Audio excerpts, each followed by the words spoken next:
y por circunstancias de reorganización de los giros, de reprogramación de los giros, el Ministerio de Hacienda ha retrasado 400.000 millones de pesos. Intuyo que porque ha priorizado los giros de la emergencia u otra circunstancia u otra razón, pero esa reprogramación no quiere decir que no estén los recursos, que no estén los 400.000 millones, como se ha dicho de manera desinformante en las redes sociales. Mucho menos que haya una pretensión de marchitar el ICETEX, lo cual me parece descabellado. Como estos recursos ya han sido aprobados por ley, pues le corresponde al Ministerio de Hacienda hacer los giros, reprogramar esos giros al ICETEX. Ahora, otra cosa es el presupuesto de la vigencia 2025, que por supuesto tiene usted la razón, se solicitan desde el Ministerio de Educación Nacional, pero vuelve y juega. Todo presupuesto es aprobado por el Congreso de la República. Ustedes saben muy bien que el Congreso de la República no aprobó la ley de presupuesto 2025, lo cual obliga al gobierno a sacarlo por decreto y a no discutir con el mismo Congreso de la República cuál deben ser las adiciones o movimientos presupuestales. No conocemos tampoco proposiciones de ningún congresista de la oposición que haya presentado para aumentar los recursos presupuestales del ICETEX. Entonces el ICETEX hace una solicitud y en el Congreso de la República ni se discute ni se aprueba, y ese es el vilo de los recursos de la vigencia 2025. ¿Qué le decimos a los estudiantes? Que este ha sido el gobierno que más ha aumentado el presupuesto, la base presupuestal de las universidades públicas, como ningún otro. 1,3 billones de pesos en el 2023, 1,6 billones de pesos en el 2024 y más de 2,2 billones de pesos en el 2025 es el aumento de la base presupuestal a la universidad, a la educación superior en el gobierno del cambio. Ningún otro gobierno ha hecho un salto presupuestal tan grande ni ha aumentado la cobertura en la forma en la que lo ha hecho este gobierno. Ese es el mensaje principal para las y los estudiantes, que este gobierno quiere, además, llevamos una cobertura del 96% de gratuidad en la universidad pública colombiana, con giros presupuestales también inéditos. Entonces ese es el mensaje principal para los estudiantes, porque nosotros lo dijimos en campaña y lo estamos cumpliendo. A nosotros no nos interesa que las personas que tienen el anhelo de entrar a una universidad a cumplir sus sueños de educación tengan que sacrificar y empeñar su vida y las de sus familias. Las víctimas del ICETEX han incluso, muchos de ellas, llegado a encontrar en el suicidio la única salida por el acoso del sistema financiero por tasas de interés abusivas. Ese es el mensaje principal. Ha habido dinero y, como lo acabo de decir, como en ningún otro gobierno, el aumento ha sido significativo, ha sido exponencial, y no solamente para esta vigencia, sino para la vigencia 2025 está completamente garantizado. Ahora, si usted se refiere al ICETEX, que no es el recurso para garantizar el derecho, sino es el recurso para garantizar unos créditos y unos créditos que se tasan a unas tasas que hay que entrar a revisar porque no se conduelen con la situación de las familias colombianas. Pues lo que hay que decir es que los 400.000 millones que el Ministerio de Hacienda aún no ha girado por la reprogramación de los giros, pues deberá ser girado porque la ley de presupuesto así lo indica, y que el recorte presupuestal para la vigencia 2025 pues es algo que en el Congreso de la República se debe discutir a propósito de la ley de financiamiento, que invitamos a las congresistas del Partido Verde que tuvieron la dirección del ICETEX durante un buen tiempo y no hicieron grandes cambios allí, que por favor nos ayuden a discutir la ley de financiamiento para que existan los recursos para que así sea. Pero estamos hablando de una financiación de casi 900.000 millones de pesos para el próximo año, de créditos de estudiantes que estudian en universidades privadas. ¿Qué va a pasar con esos estudiantes si quieren estudiar el próximo año y no pueden porque la acreditación está suspendida porque no hay capacidad de dinero? Vuelvo y juega, o sea, lo que usted refiere es presupuesto 2025. El ICETEX hace una solicitud de recursos para la vigencia 2025. Se programa el presupuesto general de la Nación, que se lleva como proyecto de ley al Congreso de la República, y se aprueba un monto que se tiene que distribuir entre todas las entidades. Nosotros también pedimos muchísimo más para las universidades públicas. Todas las entidades piden unos recursos, pero lo que se lleva al Congreso de la República es lo que se apruebe allí o se apruebe por decreto se tiene que volver a distribuir. Eso le pasa al ICETEX y a todas las entidades del presupuesto general de la Nación.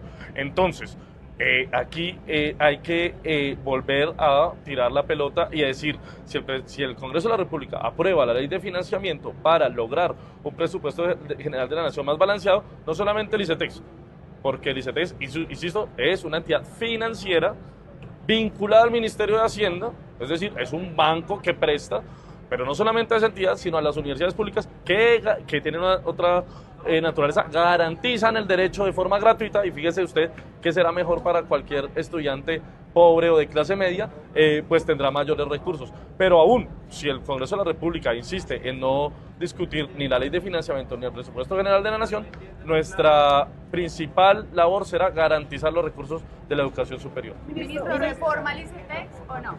¿Perdón? Reforma al ICETEX. Sí, pero la reforma al ICETEX tiene que ir al Congreso de la República. Es que fíjese que nosotros ganamos el gobierno, pero no el poder. Y será voluntad del Congreso de la República aprobar una ley que para nosotros debe ser retomar el origen del ICETEX.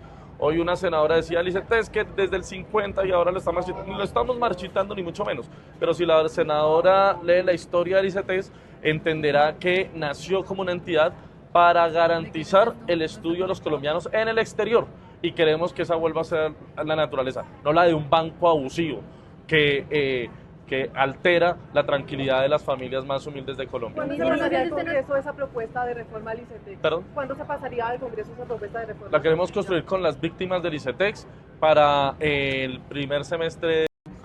Bueno, el Foro Nacional de Educación reúne a toda la comunidad educativa para que juntas y juntos construyamos lo que va a ser el Plan Decenal de Educación para los próximos 10 años, que queremos darle una impronta, y es la impronta del Gobierno Nacional, de la construcción democrática, lo que va a ser el devenir de la educación para el país durante la próxima década, pero que además queremos presentarles, o mejor, ofrecerles todos los insumos posibles para reivindicar y revivir o darle potencia a lo que es el movimiento pedagógico nacional, para que compartamos las experiencias, las opiniones, y en 6 ejes fundamentales podamos entonces presentar una declaratoria de lo que será el Plan Decenal de Educación. La UNGRD atiende la emergencia en Montecristo, Bolívar. Hoy llegamos hasta ahí con 2.500 kits de ayuda para atender a cerca de 7.000 personas, pero además desplazamos un equipo técnico para encontrar soluciones definitivas, para que el gobierno nacional le dé una solución de fondo a ese municipio. Serán cerca de 12.000 ayudas para toda la región. Colombia es un país democrático, es un Estado social de derecho, en donde cada estudiante tiene el deber y tiene el derecho de escoger en qué universidad quiere estudiar, si en una pública o en una privada.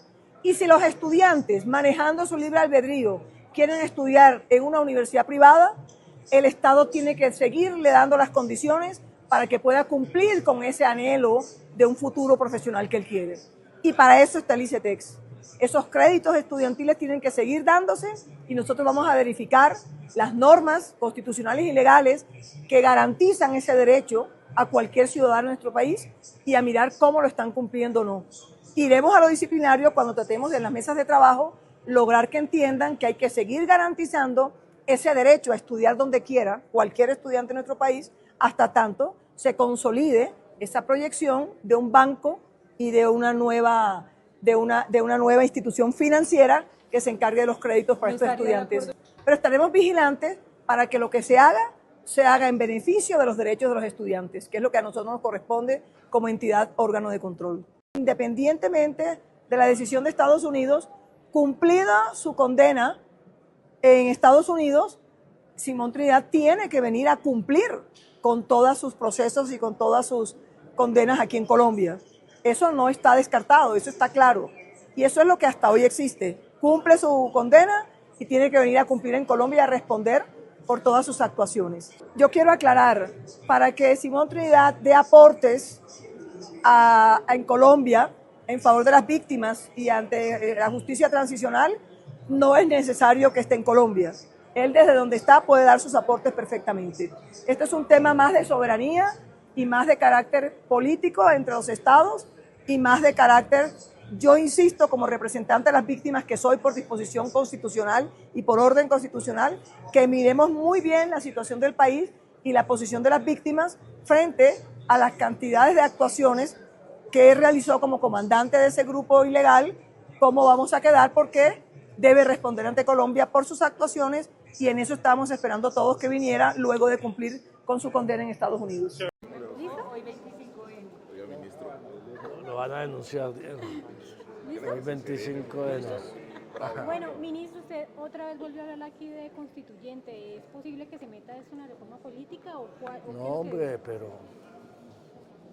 usted dijo una que tiene que ser reflexión consenso. sobre la... A ver. Ay, Dios mío. Vuelvo y les reitero. Estoy haciendo unas reflexiones sobre la necesidad de sacar la reforma política vía acto legislativo para que en el futuro, en otro gobierno hacia adelante, no siga creciendo la insatisfacción ciudadana sobre el régimen político y se siga precisamente promoviendo mecanismos extraordinarios como el de la constituyente. Estamos en una reforma política, para información de ustedes, no se puede tramitar una constituyente.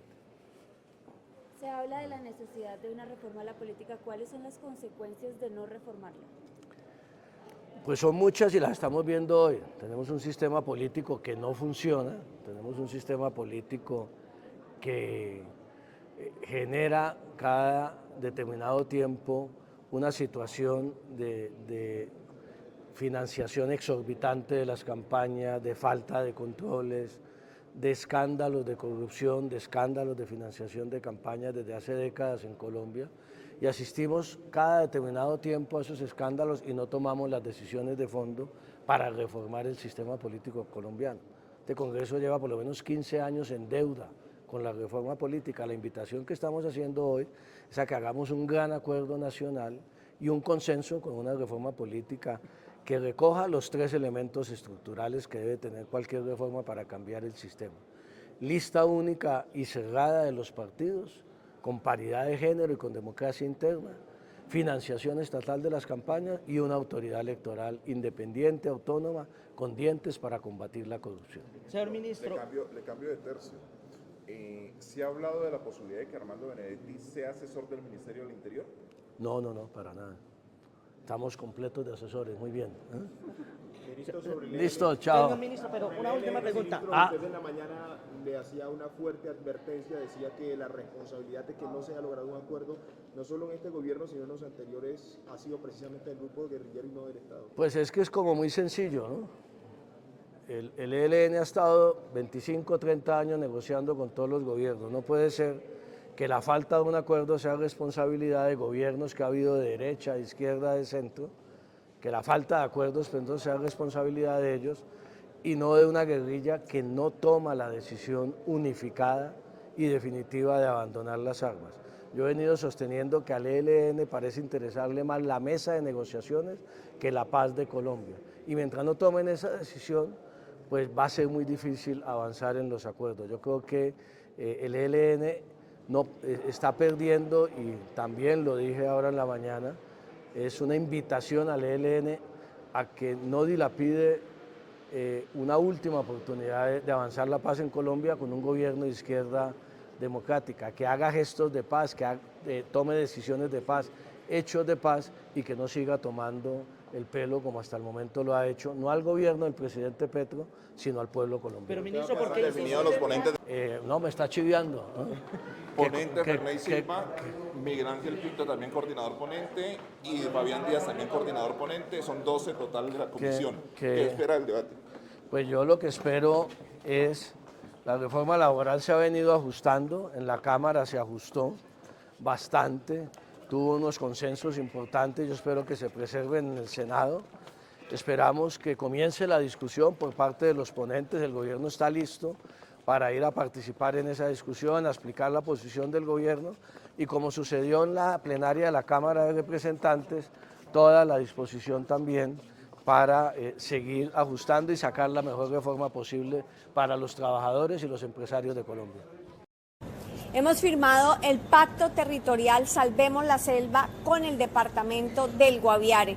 Este pacto es muy importante porque incluye a la gobernación, a los alcaldes, a los presidentes de las juntas, a las juventudes, a los pueblos indígenas y a las comunidades negras. Y por lo tanto es un pacto de región.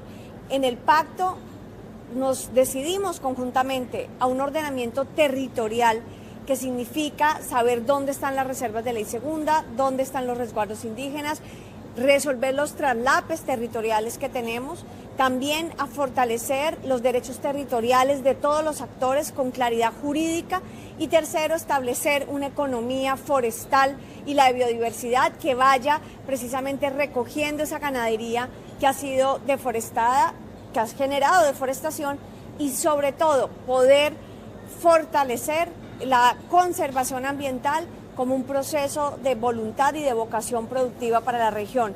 Es un pacto muy importante porque no es un pacto con el que vamos a empezar a trabajar, sino que es un pacto que ya recoge un proceso social y político, participativo y dialogado, en el que llevamos más de 18 meses y que ya tiene resultados en territorio, pero ahorita lo elevamos a este nivel de pacto territorial con la participación de gobernador, alcaldes y todas las comunidades.